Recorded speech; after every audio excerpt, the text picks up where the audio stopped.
नमस्कार, आप देख रहे हैं न्यूज 18 का डिजिटल प्लेटफॉर्म और मैं हूं आपके साथ सृष्टि शेखर। बांग्लादेश नेशनलिस्ट पार्टी यानी बीएनपी ने देश के 13वें संसदीय चुनाव में बड़ी जीत दर्ज की है।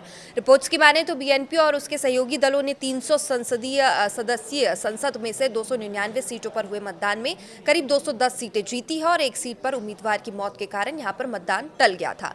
इस जीत को देश की राजनीति में सबसे बड़ा बदलाव माना जा रहा है। ये चुनाव जुलाई 2024 के आंदोलन के बाद हुआ है, जिसमें पूर्व प्रधानमंत्री शेख हसीना का लंबा शासन जो है वो समाप्त हुआ। अब बांग्लादेश में नई सरकार 17 फरवरी को शपथ लेने जा रही है। बीएनपी प्रमुख तारिक रहमान के नेतृत्व में बनने वाली इस सरकार के शपथ ग्रहण समारोह के लिए भारत समेत 13 देशों के प्रमुख लोगों को न्योता भेजा गया है। हालांकि प्रधानमंत्री नरेंद्र मोदी ने इस कार्यक्रम में शामिल होने की संभावना काफी कम जताई है और इसके पीछे का कारण दोनों देशों के बीच हाल के दिनों में दिखा तनाव नहीं है, बल्कि उसी दिन प्रधानमंत्री मोदी का बेहद अहम कार्यक्रम है। दरअसल 17 फरवरी को ही फ्रांस के राष्ट्रपति इमैनुएल मैक्रों भारत के दौरे पर होंगे और उसी दिन मुंबई में पीएम मोदी और मैक्रों की अहम बैठक तय है।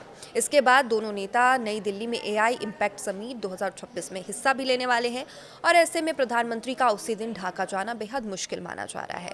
संभव है कि विदेश मंत्री जयशंकर भारत का यहां पर प्रतिनिधित्व कर सकते हैं। अब ढाका के ने भारत, चीन, सऊदी अरब, पाकिस्तान, तुर्की, UAE, Qatar, Malaysia, Brunei, Sri Lanka, Nepal, Maldives और भूटान को औपचारिक निमंत्रण भेजा है। बीएनपी के विदेश नीति सलाहकार हुमायूं कबीर ने कहा कि ये कदम क्षेत्रीय सहयोग को मजबूत करने के इरादे से उठाया गया है।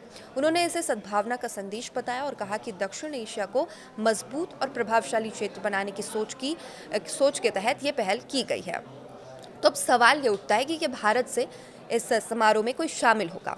तो माना यह जा रहा है कि अगर प्रधानमंत्री नरेंद्र मोदी व्यक्तिगत रूप से यहाँ पर शामिल नहीं होते तो भारत की ओर से कोई वरिष्ठ प्रतिनिधि शपथ ग्रहण समारोह में भेजा जा सकता है। अब इसमें विदेश मंत्री एस जयशंकर या कोई अन्य शीर्ष पदाधिकारी शामिल हो सकते हैं।